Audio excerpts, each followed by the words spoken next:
Hold on.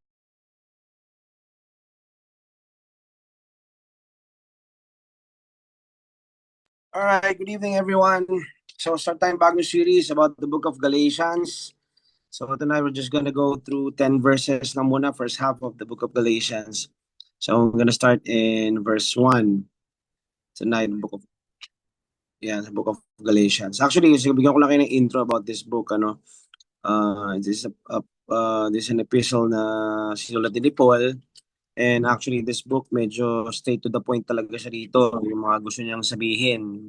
In a way, parang nga siyang medyo nag-no holds barred dito sa mga salita niya. Kasi medyo somehow, parang para sa kanya, hindi niya magets na parang hindi niya lang maintindihan kung bakit after knowing the truth na bumabalik yung mga nakatanggap sa truth, bumabalik doon sa dati nilang ginagawa.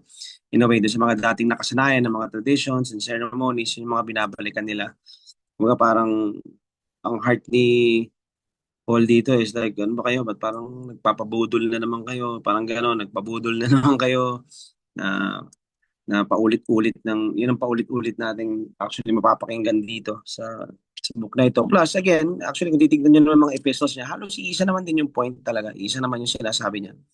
Pero dito medyo, ano lang, yung choice of words na ginamit niya talagang para panggising ba?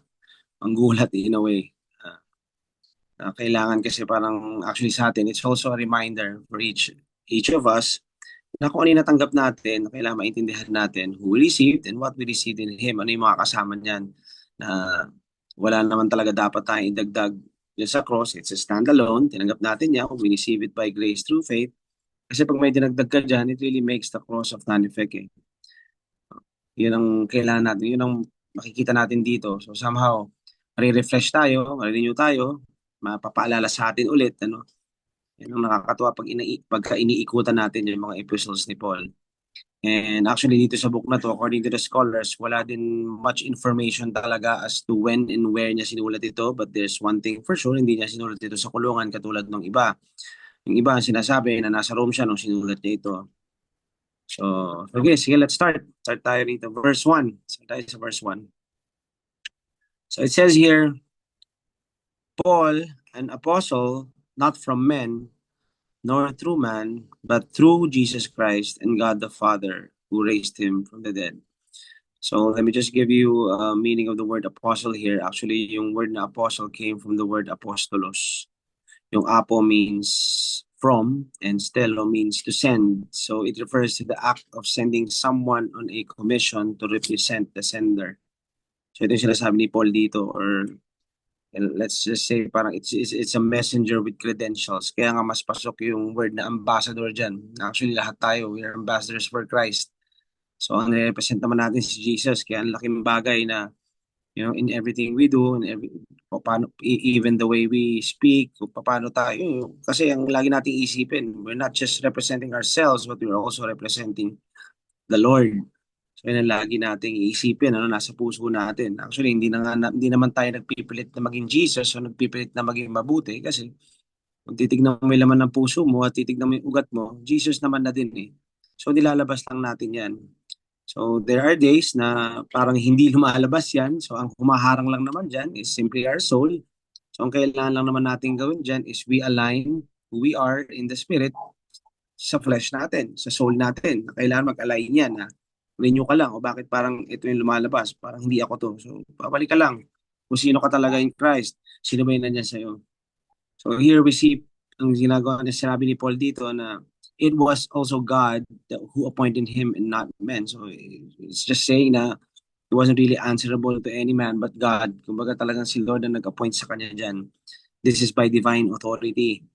And most of us, kapag may conviction naman at yan, sinasabi ng Panginoon naman yan sa atin. And in this case, si Paul talagang sinabi niya na walang sa akin na si Holy Spirit ang Panginoon ang nag-appoint sa akin to do this. And then in verse 2, it says here, and all the brethren who are with me. So take note of this, the word to the churches of Galatia. Mamaya, babalikan natin yan. And all the brethren who are with me. So dito, pinabanggit lang din ni Paul na hindi lang naman siya, not just him, but may mga kasama pa rin siya that is also standing with him on what he's about to say. or standing with him on what he's about to say. Na yung sasabihin niya, yung message niya about this letter, na meron din siya mga kasama na regarding this, na one spirit sila dito, one mind sila dito, tungkol sa mga sasabihin niya.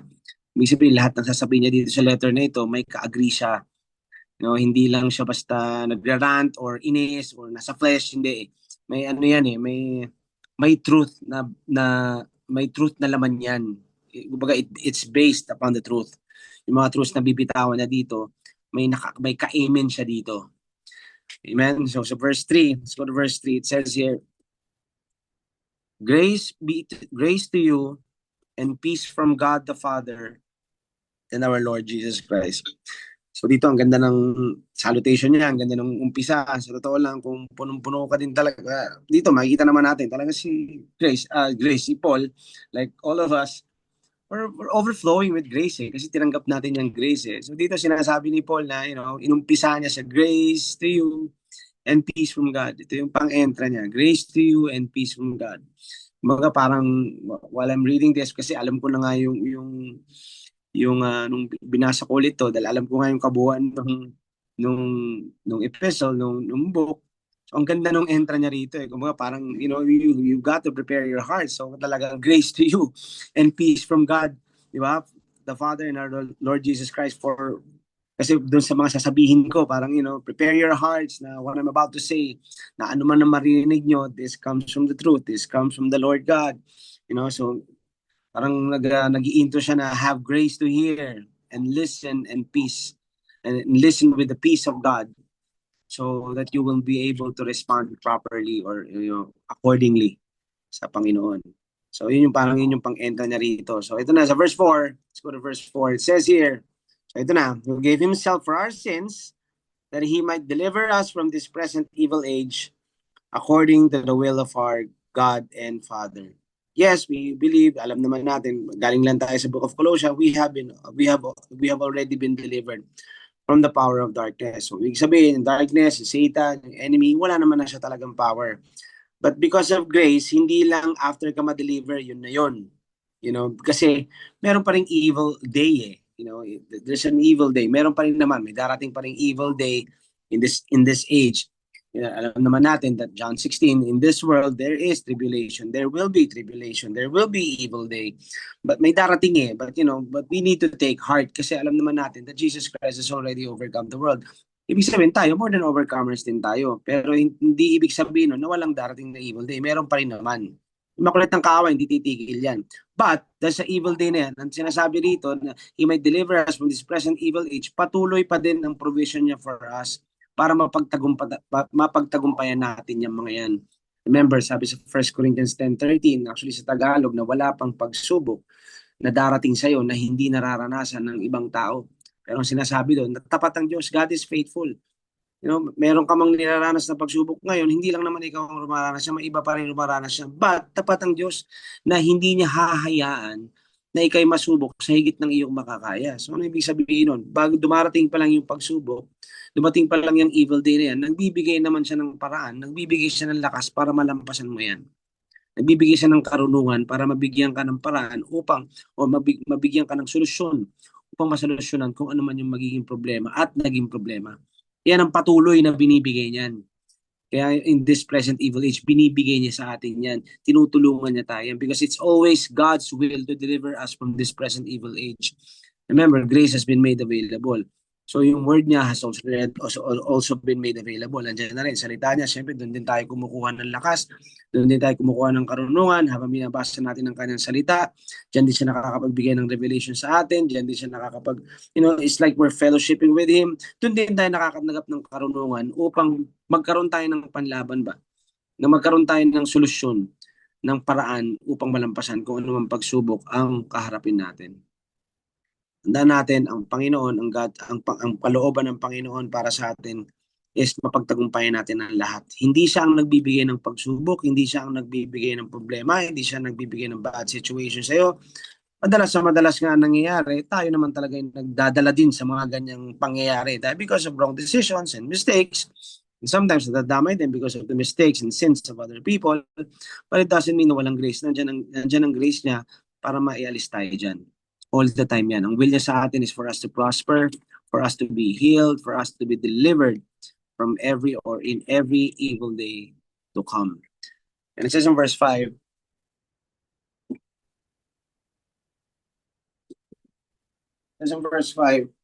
to whom be glory forever and ever. Amen. So, praise God. So, dito pala sa verse 5, He deserves the glory. Ang Panginoon, knowing you have been delivered, provided for ka na rin, may grace ka na rin, may peace ka na rin, the fruit of the Spirit, nandiyan na rin sa'yo. So, ibig sabihin yung mga every evil day na darating, ano ka na dyan? Panalo ka na dyan. You know, freedom from rules and bondage. Yan eh. Talagang siya talaga nasa kanyang glory. Thank you, Lord. Praise God. Praise God sa mga natanggap namin. Praise God sa grace. Praise God sa provision. Praise God for everything, because with Jesus we received everything. We received all things because with Jesus He gave us all things. So yan yung salutation. Yan yung intro niya rito. And somehow parang mag-aang sa pakiramdam at natanggap natin itong mga to, na-reveal din from here, nakita natin na tapat ang Panginoon, He deserves the glory, He delivers us from every evil day, nandiyan ang Panginoon para sa atin. So yan yung intro niya, sa atin, yan yung intro niya, and then sa Galatians, yan din yung in-intro niya. But then, pagdating dito sa verse 6, dito na nga siya mag-uumpisa. Dito siya mag-uumpisa, doon sa mga napinsin niya, nabalitaan niya, at nakita niya, na nangyayari sa kanila.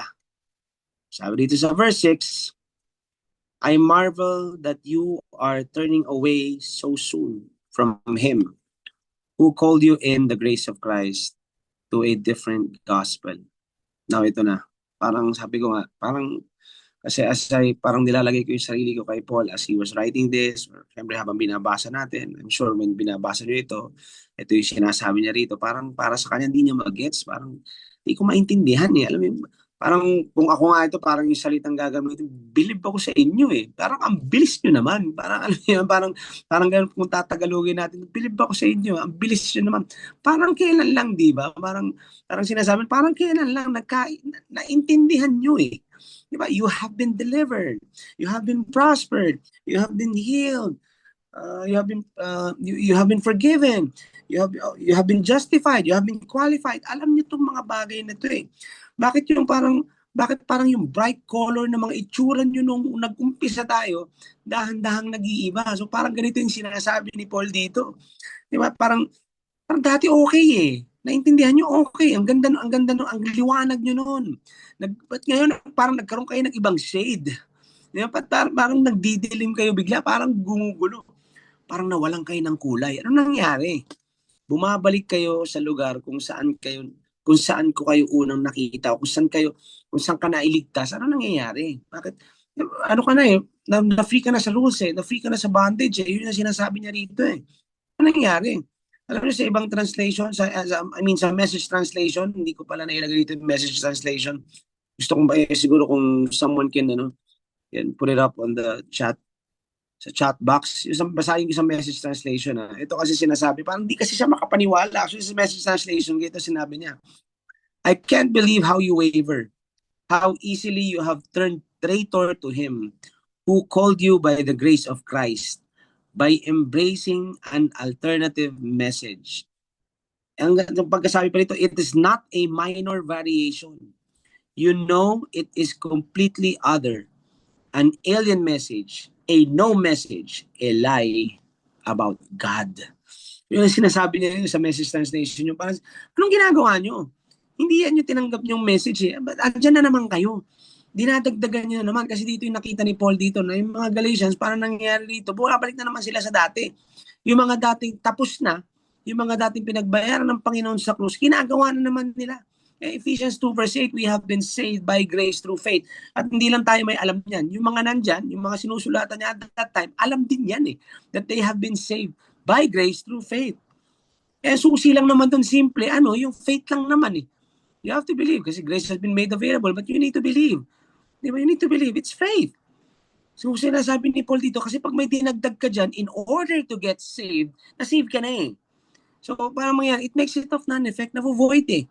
So remember, Hindi naman ibig sabihin na, yes, nasa grace ka na, tinanggap mo na yan, naniwala ka na, wala ka nang gagawin. Ito yun eh.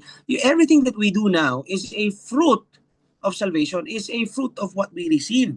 Kaya natin ginagawa ngayon kapag ang intention mo o ang motivation mo is to get saved or to get this and to get that, kaya mo ginagawa ito, kailangan kong gawin to para magpatawad ulit ako, para nawawalan ng saysay eh. Kasi tapos na yun eh. Tapos na lahat yun. At yun yung sinasabi ni Paul dito, tapos na yan, ba't bumabalik kayo dyan? Tapos na yung era ng you do first and then God will do. Mosaic yun eh. You know, the new covenant of grace is grace through faith. It's about what Jesus had done first, kaya tayo na-bless, kaya tayo empowered, kaya tayo prospered, kaya tayo healed and forgiven because of what Jesus has done first. Kaya kaya rin we are able to love others kasi we received also the love from the Lord first. We love because He first loved us. Paano rin ba tayo nakakapagpatawad? Nakakapagpatawad tayo kasi we received the total forgiveness of the Lord then through that cross. Kaya natin nagagawang patawarin din ng ibang tao, and most especially, most of the time, yung iba naman, nakapatawad nga ng ibang tao, hindi naman pala mapatawad ng sarili. Pero tinanggap na ng Panginoon, pinatawad ka na eh. So, who are you not to forgive yourself kung ang Panginoon mismo, napatawad ka na? So, nangyari ito, itong Galatians, bumabalik sa dati. Bumabalik sila sa works, bumabalik na naman sila sa ceremonies nila, bumabalik na naman sila sa traditions nila, sa old ways nila. Hindi na pwede eh. Sinasabi nga dito, hindi na pwede, hindi na dapat. Di ba? Grace and after ng grace and peace, ito na sinasabi ni Paul sa letter na. So, okay, grace and peace to be with you, na maintindihan niyo itong anong ito, and then ito na sinabi niya nga ito. Kasi kung tutuusin, laman ito, halos kung tutuusin, sabi ko nga sa inyo kanina, laman ng buong letter. And most of his letters are mostly our identity and what we receive in Christ. Pero dito medyo brutal na, lalo na yung mga ibang susunod na sasabihin. May righteous anger si Paul dito eh. Kasi evident doon sa mga words na ginagamit niya. And I believe sa sobrang tigas ng ulo ng mga nito, ng mga sinusulatan niya, parang syempre mahal niya eh. Parang syempre kapag mahal mo yung tao, mahal mo sila, hindi mo hahayaan na bumalik kayo sa dati. Hindi mo hahayaan ganun eh. Well, di lang siguro nila matanggap na, madalas kasi parang minsan ano na ng tao yan eh. So, malamang itong mga panahon na to, ganun eh, parang hindi nila matanggap na yun na lang yun na lang ba yun? Parang kailangan yata may gawin ako, di ba? Parang yun na lang ba yun? Na righteous na ba talaga ako? Na blessed na ba talaga ako? Hindi nila mag-gets. Up until now, ganun pa rin naman ang iniisip ng iba na hindi yata, kailangan pa rin yatang gawin to hanggang sa magugulat ka. Gumagawa rin siya ng sarili nilang batas. Gumagawa rin kasi parang kulang, kailangan may gawin. Hindi nila maintindihan yung motivation na lang ng lahat is about love. Na tinanggap natin, it's because of the love that God has for us. So kung ano-ano sinisimulan nila rito, kung ano na naman yung binabalik nila, na hanggang ngayon nangyayari pa rin naman to. So si Paul, parang sinasabi niya dito, okay na kayo eh. Diba? Okay na kayo, ano nangyari? Huwag parang, kumbaga sa isang barko eh, smooth sailing na kayo, sail na kayo, ano kayo eh, okay na kayo. You're in the middle of the sea, so ano nangyari? Bakit? Ngayon parang palubog na kayo, ba't parang bigla na shipwreck? Ba't parang pabagsak kayo ngayon, ano nangyari? Parang pagkasira-sira yung ano nyo, bumalik kayo sa dati, nagbago kayo. And I believe actually may mga books din naman, may mga letters din talaga din naman na lumabas in their time na talaga na-distort yung message. Na kailangan daw, parang at that time kasi kailangan daw, bumalik na naman. Hindi. After receiving Christ, kailangan may circumcision pa rin dapat may ceremony pa din. Yes, may Christ na tayo, pero dapat ganito pa rin. Dapat ganyan pa rin. Nagkaroon ng ganun eh. Nagkaroon ng distortion. At yun yung hindi nagustuhan ni Paul, na hindi na dapat ganyan. Ba't pinakikinggan nyo pa yan? Bakit takinig kayo dyan? Alam nyo na yung totoo eh. Na-set free na kayo eh. So fast forward sa atin ngayon, actually, dito siya, alam naman natin, alam niyo ba, Christianity is the only religion that has more than 40,000 denominations. Makita nyo kung paano i-divide ni Satan yan. Alam niya kasi kung ano ang true gospel eh. Alam niya kung saan tayo makakalaya eh. Kung sino totoong Diyos. Kaya, ito totoo eh. Kailangan hindi magsama-sama itong mga to. Kailangan magkagulo to. Kailangan walang unity itong mga to. So, tumanggap pa kay Christ, ang gagawin niya, guguluhin niya pagkakaintindi mo. Guguluhin niya yung una mong natanggap. Alam mo yung kahit nagsimula ka ng tama, palis ng palis eh. Nawawala na pupunta sa iba. Pag may pinakinggan na iba, hindi nga yata, dapat nga yata. Ito, natanggap mo na yung una eh. So, nangyari ito, ganun nun eh. Ako nga, if you ask me, I believe that Christianity is alive and it's not a religion. Yan ang dapat na maintindihan ng lahat ng tumanggap kay Jesus. Kasi yun, doon nga tayo sinet free eh. Sa bondages and sa rules and this and that. You can go directly to God through Jesus Christ. Amen. So yun ang nangyari dito na parang bumabalik sila, parang nalimot nila what the cross was all about. Binabalik nila. And hindi yan, actually, hindi yan bago kasi hanggang ngayon, ganun pa din naman ang ginagawa ng iba. After matanggap, marami akong kilala na, they started right, natanggap yung gospel of grace, and then for some reason, napunta sa ganito, napunta sa ganyan, hanggang ngayon, punong-puno na naman sila ng rules and regulations, and this and that, and it's just so sad. Yun ang gusto ng kaway. At yun ang hindi natin dapat pinapayagan. So basically, sinasabi niya, di pwede ng faith and works.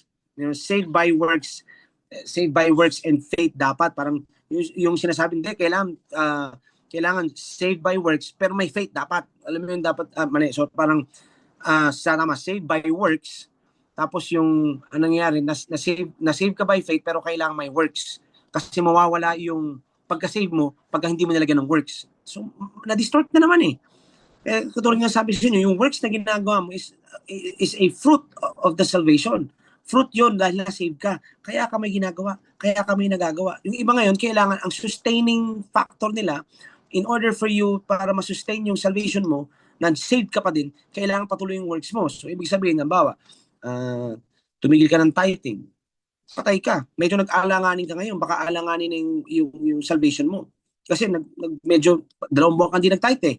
So, ganun yung nangyayari. Na-distort. Nagulungan. At ganun yung nangyayari. Kasi remember, tayo saved by grace through faith. You just have to believe that you're saved. Yung worst fruit na lang. Sa totoo lang, lito sila dito. So, sinasabi ni Paul, di pwedeng dalawa, pili ka lang. Isa lang, ibang gospel yan. Yung pinaniniwalaan mo, false gospel yan, hindi grace yan. Yun yung sinasabi ni Paul dito. Kaya kung pansinin nyo, binanggit din ni Paul dito na yung grace of Christ as the gospel also. He's using it interchangeably. So yung ginagawa mo, hindi grace yan, works yan. Yung sinasabi mo. So, ito yun eh. Why would you keep adding up dun sa bayad na?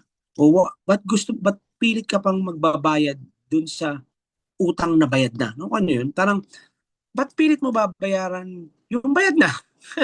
For example, ba't pilit mong lilinisin yung addict lang gumagawa nun eh. Alam mo yung malinis na, tapos nililinis pa. Alam mo yung ayos naman, tapos inaayos. Addict lang gumagawa nun eh. Di ba yung pipilit magbuting-ting, bubuting-tingin mo yan, ayos naman, wala namang problema. Anong ayusin mo yan? Iba yan, parang ganun yun eh. So, bayad ka na eh. Saved ka na eh. Forgiven ka na eh. Ano pang ginagawa mo? Ba't tinatagtagan mo pa? Bayad ka na eh. Na-save ka na. At yan sa pamamagitan, anong ginagawa mo? Ba't sinasaktan mo yung sarili mo? Ba't nagpipinitensya ka? Ba't ka nagaganyan? Ginawa na ni Jesus yan eh. Napakasakit na siya dyan. Namatay na nga siya sa krus para dyan. Ba't ginagawa mo? Nakuha nyo? And somehow, sa iba parang, hindi kasi alam mo yun, kung titignan mo na lang, parang logic na lang, simple logic na lang. Ang labo.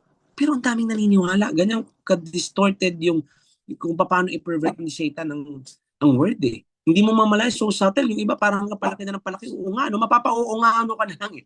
Pag na-reveal sa'yo ulit the Holy Spirit, oo nga, no? Bakit nga ba? You know? So verse 7, it says in verse 7, which is not another, but there are some who trouble you and want to pervert the gospel of Christ. So ayan na nga, may mga nanggugulo daw, may mga nagbabago, perverting the gospel of Christ, dinadagdagan or binabawasan or completely changing the gospel of grace. So sabi ko, all throughout this book, maririnig natin kay Paul yan. Kasi bumabalik sila dun sa dati. Parang ino-observe ulit nila yung mga special days nila, yung mga circumcision nila na kailangan daw kasama yan, kailangan requirement yan. Oo nga, tinanggap mo si Jesus, pero kailangan, ito pa rin, kailangan mo pa rin gawin to. Eh, sabi ko kanina, bayad ka na eh. Alam niyo yung, ito na, for example, parang alam mo yung, di ba, normally, pag may car loan, yan, may loan sa sasakyan, di ba, encumbered yung sasakyan mo noon. Now, fully paid ka na, bayad ka na. Isipin mo, so kung bayad ka na, ibig sabihin, tapos na yung babayaran mo, tama? Eh, ba't naguhulog ka ulit? hindi na rin tatanggapin talaga yung bayad mo kasi tapos ka na, bayad ka na eh. Even yung bank, ibabalik, isusoli yung bayad mo eh. So, simple yun. Para saan yung ginagawa mo? Walang effect yan. Kumbaga si Lord yun, hindi ko kailangan tanggapin yan kasi bayad ka na eh. Anong binabayad mo sa akin? Parang sinasabi mo, kulang yung ginawa ko para sa'yo. Naku, ano yung ibig ko sabihin? Para saan? Para lumalabas yan? Ba't bawal na naman yan? Ba't ginagawa mo na naman yan? O ba't ito na naman yan? But remember, in grace, rest ka na dapat eh. Rest ka na in the finished work of the Lord, in the finished work of Jesus. And when that, pagka ganun ang buhay natin, ayun na tayo nakasandal, nakarest ka eh. Rest ka hindi ka man rest na ibig sabihin hayahay na nakangaka na lang. No, ka-rest ka kay Jesus. And when you're rested in Jesus, grace makes you active. Mas marami, actually si Paul, mas marami pa siya nagagawa. More than his companions sa mga ibang kasama niya. But it's not him. It was the grace of God that was in him. So kung may grace ka, mas magiging makilos ka rin. May ginagawa ka rin. Hindi ka pwedeng naka-steady lang kasi grace makes you active. Yun ang fruit niyan. Amen? Yung mga hindi mo kayang gawin, nagagawa mo because of grace. Hindi na ikaw yung nagpipilit gumawa. Grace yung tumutulong sa'yo, kaya ka lumalakas. Kaya ka gumagaling in what you do. And alam niyo kung tutuusin, it happened to the Galatians. Sabi ko nga, it's still prevalent ngayon eh. It's still happening now. Na kailangan mag-fast tayo to save the world. May ganyan pa, kailangan mag-fast tayo to save. Remember, God saved the world through Jesus already. Nasa sa atin na nasa sa atin na nasa atin na binigay niya na eh. Diba? God is saving the world through us who believe. Paano? When I say the world, the people. So tayo na yung nagagamit ng Panginoon ngayon in order for the people to see how good God is. So yung manifestation ngayon ng goodness ni God ay nakikita na ngayon sa pamamagitan natin.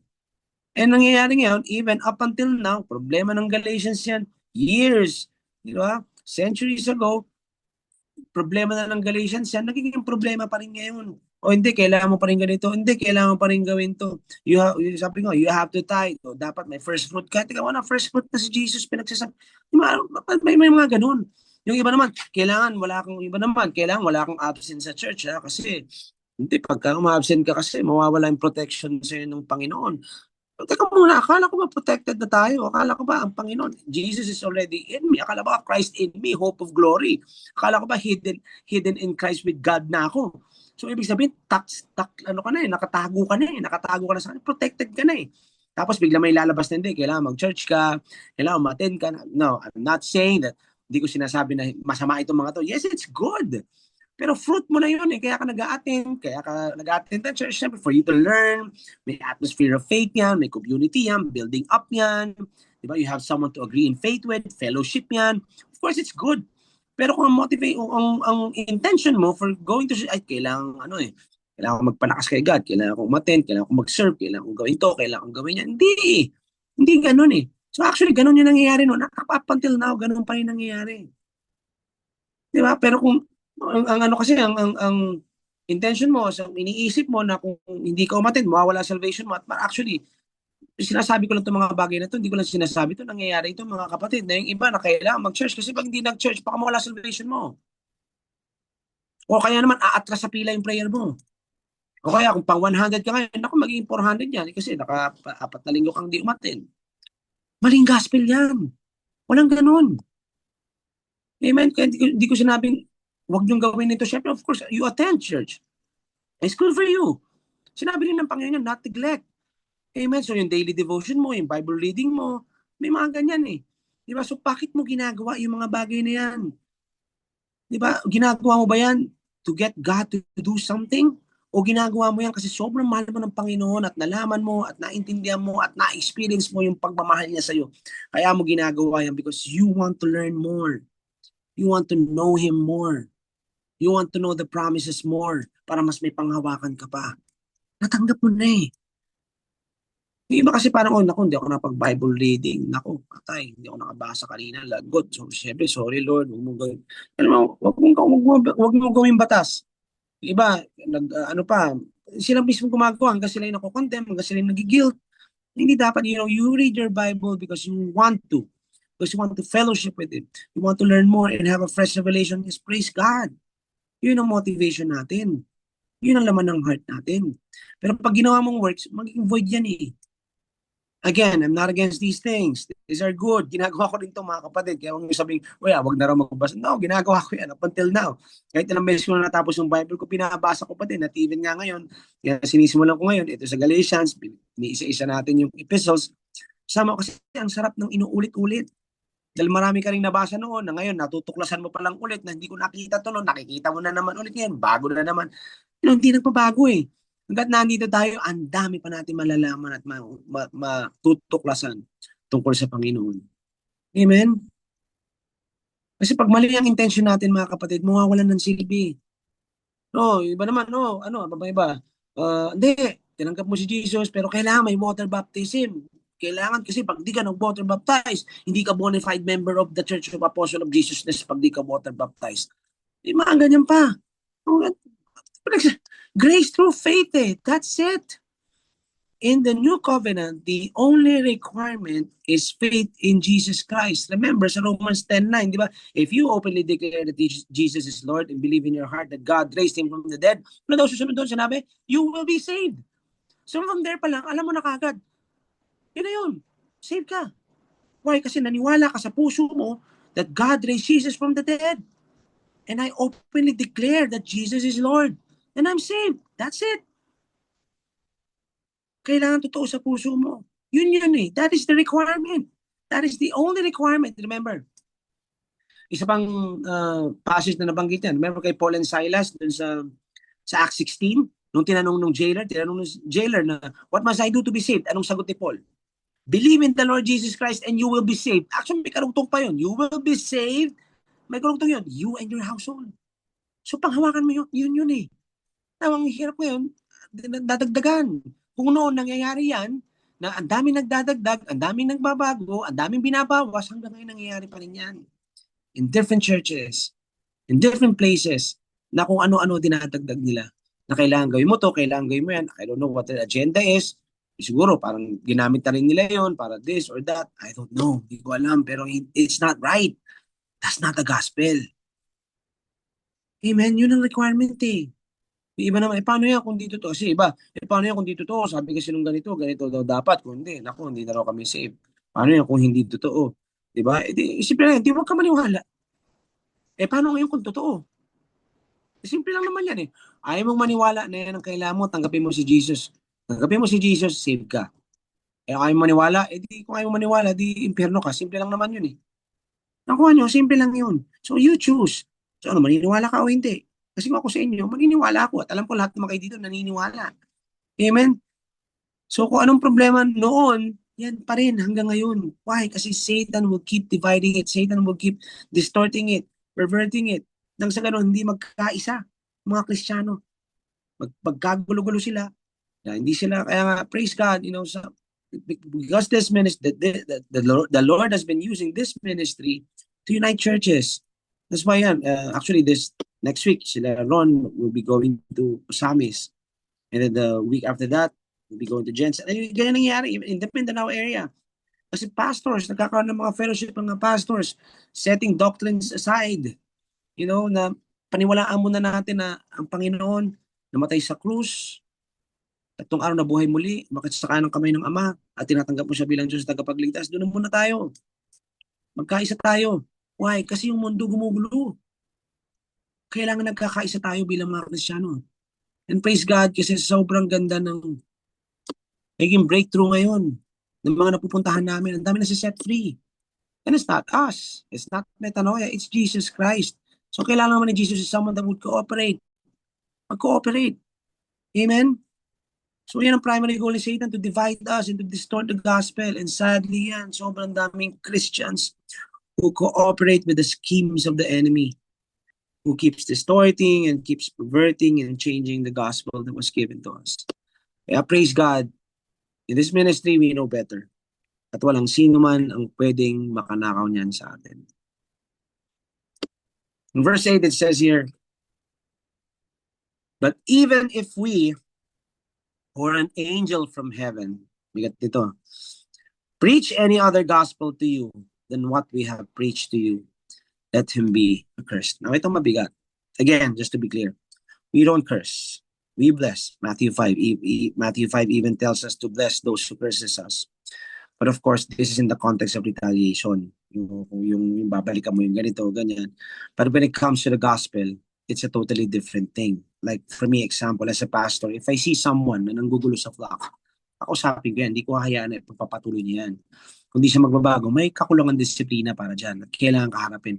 Lalo na kung nakakasira na. So same thing with this. Ginagawa ng mga yan, hindi tama. Intentionally man or hindi man nila intention, hindi pwede yan. So dito sinasabi ni Paul sa mga gumagawa nito, let you be accursed. God knows you. It's just plain here na kung kilala nyo yan o napakinggan nyo, huwag nyo nasamahan yan. Yung sinasabi niya rito kausap niya yung mga Galatians, na kung alam niyo yan, sinisira niya yung mga isip niyo eh. Basura sa utok niyo yung ginagawa nila. Yung mga dinadagdag nila. Amen? So, wag na sinasabi niya ito, huwag niyong pakinggan yan. Kasi hindi tama yung ginagawa niyan. Kasi bakit, alam mo, actually sa akin, pumasok dito while I was reading this, parang sa akin, my understanding in this is, pumasok sa akin dito is yung guilty ka kasi pag naniwala ka din eh. Alam mo yun? It's somehow, alam niyo parang anti-fencing. May anti-fencing law tayo. Alam niyo yung nakaw tapos binili niyo. Kasi alam mong nakaw pero binili mo pa rin. Same thing eh. Pag alam mong mali at sinamahan mo, ba't hinahayaan mo? Ba't naniniwala ka? Alam mo na yan eh. Ano nangyayari sa'yo? So, praise God for grace. You can just repent and look to Jesus. Huwag ka nang kung saan pa ulit. Yung nangyari man sa'yo, huwag nang balikan yun. Alam mo na tama eh. Ba't babalik pa kayo doon? Ba't ayan ka na naman? Again, need to be clear on this. We don't reject people or just cut people out just like that. Again, we can still love from afar naman. Kung alam mong hindi makakatulong sa'yo, kung alam mong hindi tama na yung sinasabi niya, pwede kang lumayo eh. Hindi naman ibig sabihin, yes, Kristiyano tayo, andyan yung kindness, andyan yung love natin, pero wala naman niceness. Iba naman yung sobrang bait naman na yung iba yung salitang nice na. Alam mo yung people pleaser na hindi, nakakaya naman. No, hindi. Alam mo kung anong tama't mali pa rin. Alam mo pa rin kung anong katotohanan at alam mo pa rin dapat kung anong kasinungalingan. Amen? Kasi kung hindi nakakatulong sa inyo mga ganyan tao, ba't kailangan pang samahan? So you need to receive wisdom from the Lord. You'll know naman agad, bibigyan ka ng discernment ng Panginoon pagdating dyan na parang hindi yata tama yung sinasabi ko. Actually, nagkasalita pa lang ang tao, alam mo na kagad na parang malayo sa katotohanan siya nasa. Alam niyo naman eh. Meron na kayo yan. Actually, hindi niya lang isang beses sinabi yan. Sa verse 9, sinabi niya ulit. Sabi niya sa verse 9, next slide. As we have said before, talagang dito, talaga, diniin talaga ni Paul eh. So now I say again, alam niyo, parang sa Tagalog, ano sinabi ko na sa inyo to? Pero sasabihin ko ulit sa inyo ha. Parang kung paano niya sabihin, so now I have said again, if anyone preaches any other gospel to you than what you have received, let him be accursed. Inulit ni Paul eh. Sa Tagalog, nasabi ko na ito, pero uulitin ko ulit sa inyo ngayon. Kapag may nag-preach pa sa inyo na hindi parehas ang natanggap ninyo, sumpain siya. Grabing bigat, diba? Paul takes the gospel of grace seriously. Alam niyo mga kapatid, ganun din dapat tayo. But then again, just to be clear, huwag kayong mga away ha. If it's not within your authority. Mamaya, hindi kasi ibang hinaturo nun, hindi tama yun. Is papasok ka sa simbahan nila, papasok ka doon sa congregation nila. Huwag mong gagawin yun, mga kapatid. Amen, alam ko naman walang gagawa sa inyo nun dito. Siyempre, pinag-uusapan dito, remember, si Paul, siya nag-umpisa dito eh. Kaya nga, sabi ko siya, take note to the Church of Galatia. Yung church dito, nag-umpisa dito, nakapag-preach si Paul dito, dito nagsimula sa kanya to eh. May gumulo. Amen? Hindi tayo papasok sa isang lugar para manggulo. Amen? Kaya nga intro dito sa church, sabi ko nga Galatia, di ba? Church nila ito. Plus, in addition, alam nyo yung boldness ni Paul dito. Alam nyo kung bakit siya ganyan? Kasi sure siya sa natanggap niya na yan ay totoo. Jesus said, I am the way, the truth, and the life. So, ibig sabihin, kung gano'ng kasiguro si Paul dyan, dapat tayong lahat mga kapatid, gano'n din tayong kasiguro dito. I know marami pang nasisway na ibang Kristiyano somewhere, saan man. At alam ko, kinakausap din siya ng Panginoon. And when that time comes na mag-cruise ang landas ninyo, I pray that you have the boldness to preach the gospel of grace. To give them the truth. Kasi marami pa ring ligaw. So, simple lang yan. Anong sinasabi dito? Paano malalaman totoo yan? Simple. Yung birth name mo, alam mo, di ba? Example, ako, yung pangalan ko, Macho. Macho pangalan ko. Pag may nagsabi, hindi ka macho, matcha ka. Matcha ka, sabihin gano'n. Eh, hindi nga, ilalaban mo yan, hindi nga ako yan eh. Alam mo yun? Hindi nga ako yan eh. Kasi ilalaban mo kasi alam mo kung anong pangalan mo. Kahit anong mangyari, hindi ako yan. Alam mo, hindi ako yan kasi alam mo kung totoong pangalan mo. So, same thing with the gospel na natanggap natin. Ilalaban mo yan pag alam mo totoo. When you have this revelation and assurance from the Holy Spirit na totoo, nilalakad mo, walang sino man pwedeng bumali nito sa'yo. Kahit ano pang idagdag dyan na mabulaklak na salita pa dyan, alam mo kung totoo. Kasi natanggap mo, kasi yun ka. Amen? At ilalaban mo ng, alam mo yun, kahit saan pa kayo makarating yan. So, dapat ganun din ang ating paninindigan pagdating sa salita ng Diyos. Ganun din na dapat ang ating tiwala sa sinabi ng Panginoon sa atin. Hindi yung pag may nagsabi, hindi, kailangan mong gawin pa to. Brother, mali yung mali yung sinamahan mo na hindi totoo yan kasi prosperity yan, kasi ganito yan. Hindi, kailangan alam mo eh. Kailangan alam mo yung tinanggap mo, nagkakamali ka kapatid. Yan na, meron ko na rin may papaliwanag kasi minsan nga hindi mo na kailangan magpaliwanag, tignan mo na lang yung buhay ko. Let my life speak for itself. Amen? Kasi ang pinaka-powerful preaching na pwede mong ibigay is yung buhay mo. Kasi pag nakita nila, tingnan nila yung buhay nila, tingnan nila yung buhay mo, so ano pagkakaiba? So na kanino yung totoo? Now, hindi ko naman din sinasabi pag masagwa ang buhay ng isang tao, masagwa din yung paniniwala. There are some kasi na nangyayari na meron talagang tribulation na hindi na nilaranas. But it doesn't mean na ganoon yung buhay nila, wala silang ligaya, wala silang kapayapaan sa puso. Kaya pag nandiyan ang Panginoon, panandalian lamang yun, subject to change ang every bad situation sa buhay mo. Dahil ang pangako ng Panginoon, wagas yan. Hindi niya pababayaan, iiwan ang lahat ng anak niya.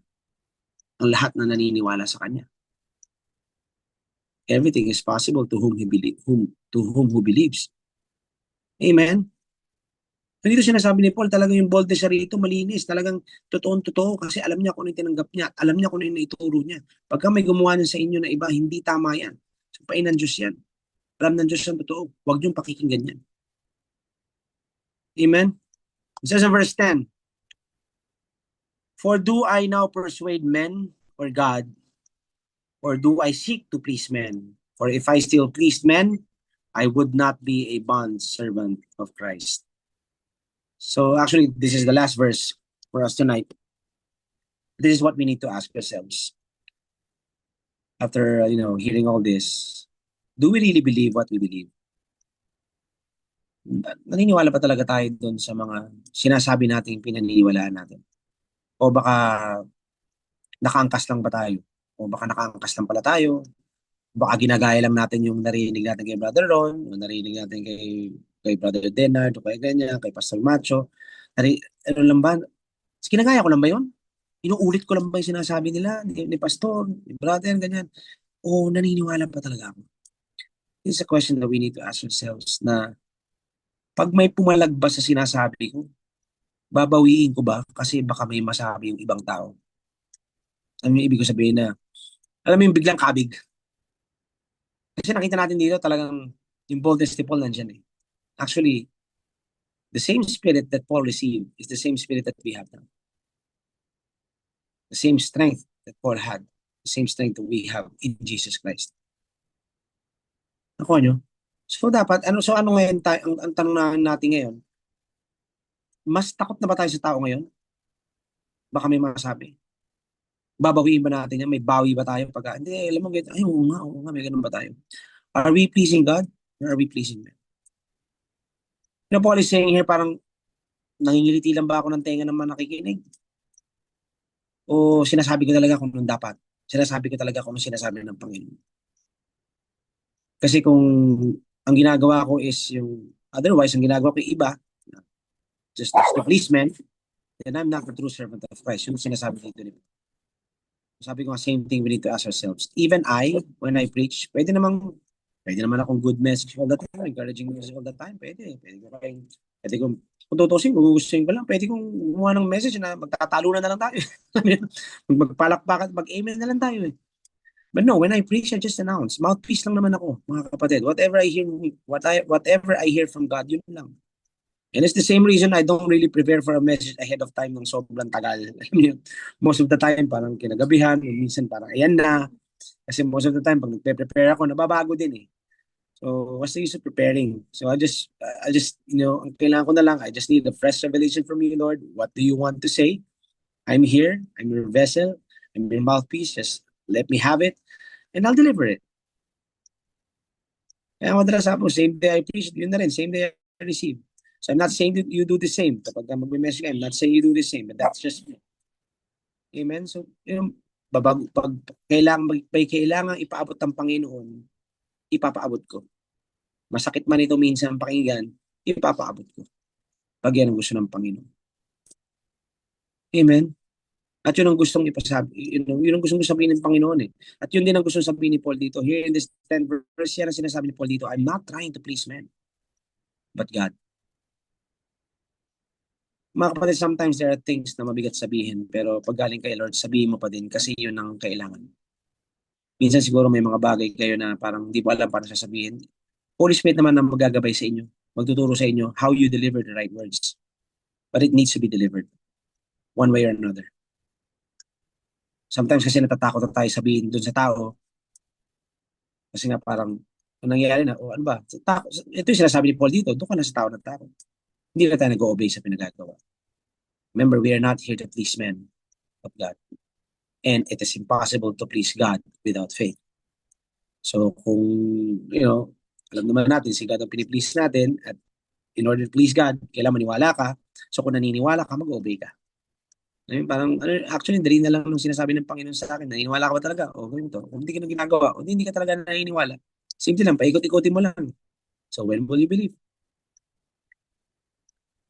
Amen? So all through the rest of the verses, mas mabibigyan pa yan. Yung mga susunod dito mga verses, mas mabibigyan pa yan ng diin, mabibigyan pa tayo ng mga sinasabi niya ng gusto. But we will continue next time for the rest of the chapter 1. So for now, dito lang muna tayo magtapos sa verse 10. So that's what I have for you guys tonight. I pray that you got something out of it. Praise God. Brother Ron, Brother Secho, you have something to add? Praise God, bro. Yeah, quick reminder, napaka-important ng chapter to sing Galatians. See the book of Galatians kasi, so much of the body of Christ has deviated from grace. And marami kasi nag-iisip na pag sinabi mong grace is a theology. No, it's not. Grace is the gospel. And anything other than grace or added to grace is not the gospel. So that's the problem within the body of Christ. And a lot of people have turned grace into just a starting point. Parang nasabi nga ni Pastor Macho kanina, starting point mo, grace. Pagpasok mo, biglang, nag-tithe ka na ba? Nag-ano ka na ba? Nag-serve ka na ba? Nag-water baptize ka na ba? Parang all of a sudden, ito yun eh, guys. This is not new. Whatever the body of Christ has been going through, it's written in the Bible. Paul already warned us of this, and it's still happening. Kaya medyo nakakaano kasi, nakakatawa isipin kasi yung warning nasa Bible na mismo. Lahat naman may Bible, pero they still fall into the same trap. Churches who study the Bible read these verses and they think, hindi ko. But this is exactly what it is. Swak na swak sa description yun eh. Dinadagdagan nga. And then while Paul is a great preacher of grace and messenger of grace and recipient of grace, napaka-harsh ng mga words na binitawan niya para sa mga umaalis sa grace at bumabalik sa law talaga. So guys, you have to remember, if you say grace, that's all we can hold on to. We cannot compromise on that because that is the gospel talaga. It's important to know why you believe what you believe. It's important to know what the Lord says about this. And don't just be dismissive na pare-pareho lang naman mga kanya-kanya. Hindi. Bigat to sabi ni Paul, let him be accursed. Diba? Ganda ng point ni Pastor Macho. Sabi nga, Bible tells us, bless and do not curse. Pero in this instance, binatawan niya yan. Let him be accursed, those who preach a different gospel, who will present to you a different Jesus. You know why Paul is so passionate about that? Because some people might be accepting a different Jesus that's not the Jesus of the Bible. He cares so much about the salvation of God's people. In another part of his letter, sabi niya nga, kung pwedeng siya makondemn para lahat ng ano niya, lahat ng fellow Jews niya masave, gagawin niya. Sa sacrifice niya sarili niya. He said, di ba? Ganun ka, that's how important salvation, the salvation of others is to Paul. You know, he said, if it were possible for me to be uh, accursed or condemned and then masave lahat ng ano niya, gagawin niya, sacrifice niya yung sarili niya, eternity niya. You know? So Paul really cares about the salvation of other people. And in this respect, in Galatians, in this aspect, this respect of this letter, then that's when he talks about you should care about your salvation. Well, you who started in the spirit, why will you finish in the flesh? Diba? Paano to? Hindi pwede. Diba? So again, guys, let's protect the treasure that we have. Satan is trying to pull us away from this message of grace. Kasi without the grace of God, we have nothing, really. So, yun lang naman. That's all. Brother Seth, you want to add something? Yeah, praise God for this message. It's another reminder of the gospel that we have received. And yeah, if you guys have any questions, you can type it on the chat box or just unmute yourself if you guys are comfortable. Oh yeah, we got a question here from Ellen. She asks, when ang time na pwede mo i-rebuke or remind lang yung brother or sister if nakikita na may hindi aligned sa word or sa actions niya. So, I guess, when's the best time to approach a brother or a sister if we see something na hindi maganda or nothing, it's not already edifying or it's not any more encouraging or nakaka-stumble, I think, so to speak. Sa akin, kung kasama mo talaga siya at sister mo talaga siya in Christ, now is the time. And the Holy Spirit will help you on that. Yeah, I think aside from the when, I want you to consider also the how and the why, and tama sa Pastor Macho, kung nandun ka, actually I encourage this, I say this in fellowship all the time. Jesus gave us directions naman about that. That if you see your brother sinning or what, diba, or doing something na correct mo siya, rebuke mo siya in private. Diba? Huwag mong hiyain. May pattern si Jesus na binigay sa atin. Diba? And then, kung nag-repent siya, then you have won your brother. Kung hindi pa rin, take, another person with you para may, makorroborate mo. Diba? Na may witness na iba, nakita yung mali, call out mo.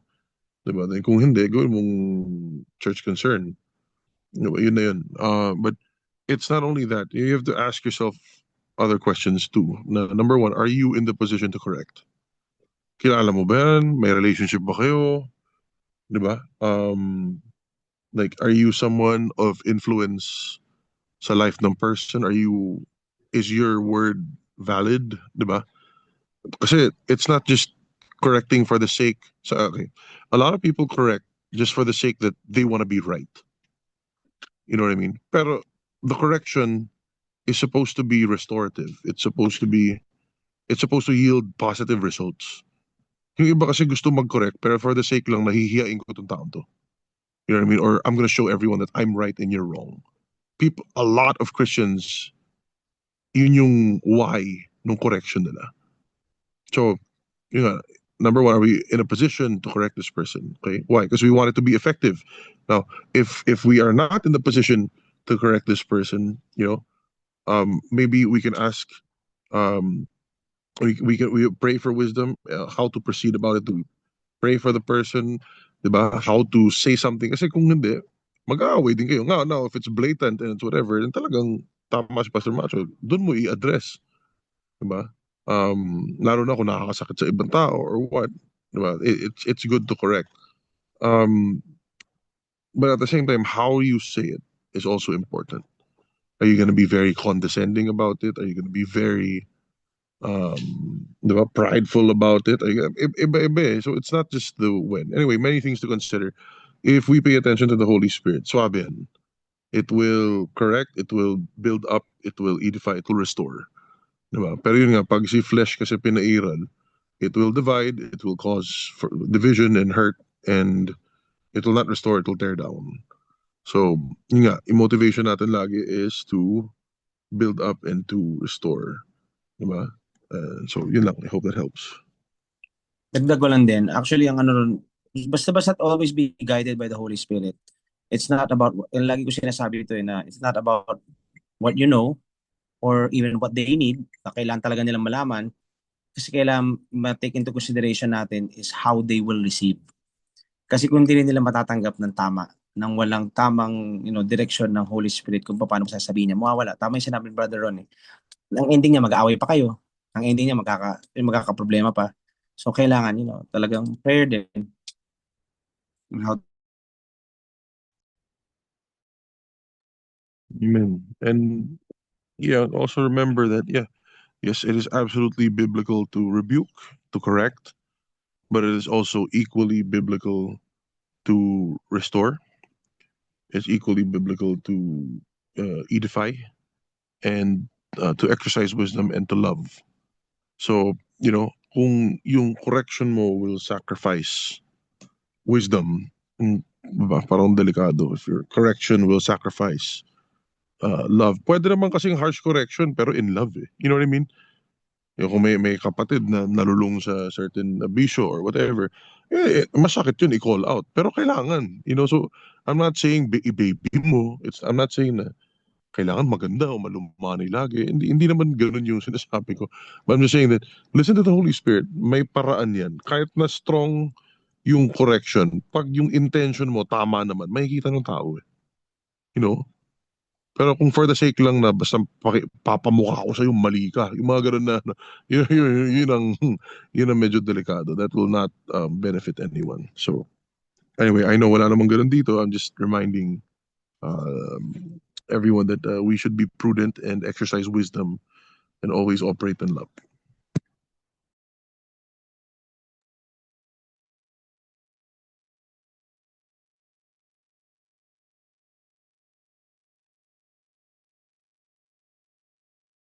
All right. If anybody else has any more questions, please just ask it away.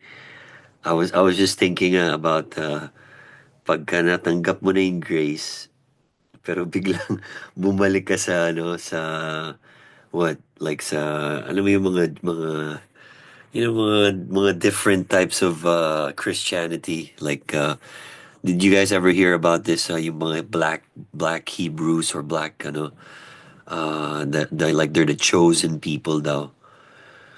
Parang mahirap yung ganun eh. Parang biglang, like all of these things, like if you've already received grace, pero bumalik ka ulit sa law, bumalik ka ulit sa defeated Christianity. I think that's like hard to hard to bring back again. So I was just thinking about that kasi may mga ganun eh, 'di ba? Natanggap na yung grace pero they chose to choose something else, or like parang okay na ako sa suffering, okay na ako sa defeated, just the conservative gospel. So I think that's also what Galatians is talking about.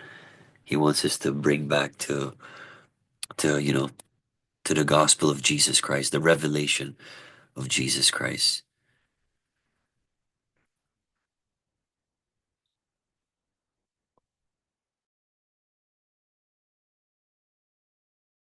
So I think we're going to be having a part 2 next Thursday. It's going to be still part of Galatians chapter 1. So it's another foundational teaching, I guess, for all of us here to go back to, the message of the gospel. There's the grace gospel. So we're going back to just, learn, we're going to learn more of, what we receive, whom we have received. So I believe this is going to just bring us back to understanding, just like what Brother Ron was talking about last Thursday, making sure of your calling, making sure, why we're here, what's your purpose. And I believe this is going to be encouraging for for everyone. It's encouraging me. So if anybody else wants to share anything, Brother Ron, Pastor Much. I'm Well, good, we're bro. good, bro. See you guys on Saturday. All right, yeah, well, the service in Saturday starts at 6 p.m. So anybody around the Ortigas area, we have Ayala 30th over there. If you guys want to believe for a miracle, believe, just fellowship with the saints.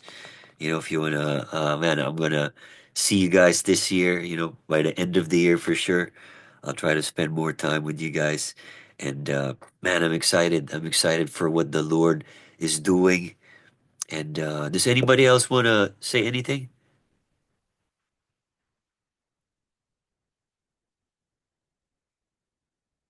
All right. Well, yeah, I guess let's close in prayer. Is that okay? Go Go ahead, for it, bro. bro.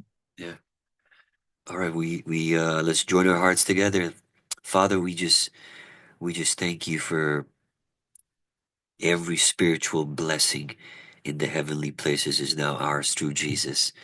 So Father, we pray, Lord, for revelation right now, Lord, sa bawat isa, Panginoon, na, Lord, you open up our hearts, Lord, na tunay tanggapin namin, Panginoon, yung gospel that Paul has preached, this grace gospel, the too good to be true news, that it may ignite our hearts and to pursue the purpose that you have for us. We pray, Father, for wisdom and understanding, and we pray for knowledge and strength. We pray for counsel and the fear of your name to grow in each of our souls, our minds, and our hearts. And we thank you, Father, once again for this message. Let it permeate in us. And we pray, Father, for revelation, progressive revelation to seep in our hearts. We thank you, Lord, for this time. We thank you, Lord, for everyone here tonight. And we honor you and give you all the praise. In Jesus' name, amen. Amen. Amen. Thank you, everyone. Amen. God bless you. Amen. All right. Amen. Thank you, Thank you. everybody. Good night. God bless.